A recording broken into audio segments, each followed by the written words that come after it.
চট্টগ্রামে বিভিন্ন ব্যাংকের এটিএম বুথ অচল হয়ে পড়েছে। একাধিক বুথ ঘুরেও টাকা পাচ্ছেন না গ্রাহকরা। নিরাপত্তাহীনতায় ব্যাংকের বুথগুলোতেও টাকা সরবরাহ করছে না দায়িত্বপ্রাপ্ত প্রতিষ্ঠানগুলো। বিস্তারিত জানাতে চট্টগ্রামের কাজী দেউরি থেকে যুক্ত হচ্ছেন সহকর্মী ফয়সাল করিম। ফয়সাল, বুথের কার্যক্রম স্বাভাবিক করতে ব্যাংক কর্তৃপক্ষ কি পদক্ষেপ নিচ্ছেন? রওশন, আমরা যদি 3 থেকে 4 দিন আগের সাথে আজকের পরিস্থিতি তুলনা করি তাহলে দেখব যে কিছুটা উন্নতি হয়েছে।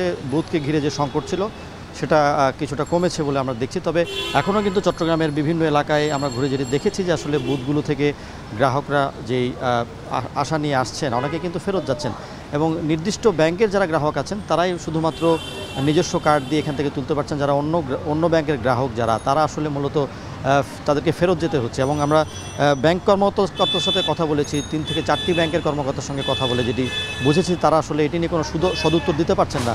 আমরা দেখেছি তারা অনেকেই বলছেন যে ব্যাংকগুলোর এটিএম যে বুথগুলো আছে সেগুলো সব এলাকাতেই চালু আছে। তবে আমরা বাস্তবে যেটি দেখছি যে আসলে অনেক বুথে এখন কার্ড যেমন কাজ করছে না, তেমনি বিভিন্ন বুথ কিন্তু টাকা না থাকার কারণে আমরা দেখছি যে অনেককে ফেরত যেতে হচ্ছে। এবং বেশ করে যারা মাসের প্রথম দিকে রাজনৈতিক সংকট থাকার কারণে কেনাকাটা করতে পারেনি তারা কিন্তু অনেকেই এসে এখন এটিএম বুথ থেকে টাকা তুলে বাজার সদায় যে বিষয়গুলো সেগুলো সরার চেষ্টা করছেন। তবে অনেকেই কিন্তু হতাশ হয়ে ফেরত যাচ্ছেন। এবং আমরা দেখছি যে অন্য ব্যাংকের যারা গ্রাহক আছেন তারা কিন্তু 3-4টি বুথ ঘিরে আসলে ঘুরে কিন্তু তারা টাকা তুলতে পারছেন না। এবং এখানে যারা নিরাপত্তার কর্মী আছেন তারাও আসলে কোনো সদুত্তর দিতে পারছেন না।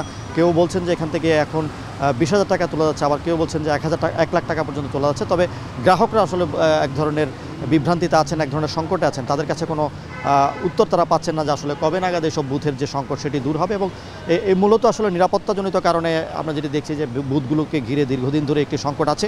যেহেতু আইনশৃঙ্খলা বাহিনী বা পুলিশ এখন নেই, পুলিশি কার্যক্রম বন্ধ আছে, সে কারণে আমরা দেখছি যে আসলে বুথগুলোকে ঘিরে যে টাকা দেয়া হয় নিয়মিতভাবে সে টাকা আসলে সে বুথে দেওয়া হচ্ছে না। এবং এখনও কিন্তু সে সংকট আছে যেহেতু থানাগুলোতে কার্যক্রম শুরু হয়নি। এবং পুলিশ বলছে যে আসলে যেসব এলাকায় তাদের থানা কার্যক্রম পুরোদমে চালু হয়েছে সেখানে তারা বুথ বা অন্যান্য যে কার্যক্রমগুলো আছে সেগুলো তারা শুরু করছেন। এবং পুলিশের দাবি হচ্ছে যদি কোনো ব্যাংক তাদেরকে নিরাপত্তার কারণে যদি তারা তলব করেন তাহলে সেখানে তারা নিরাপত্তা দিবেন।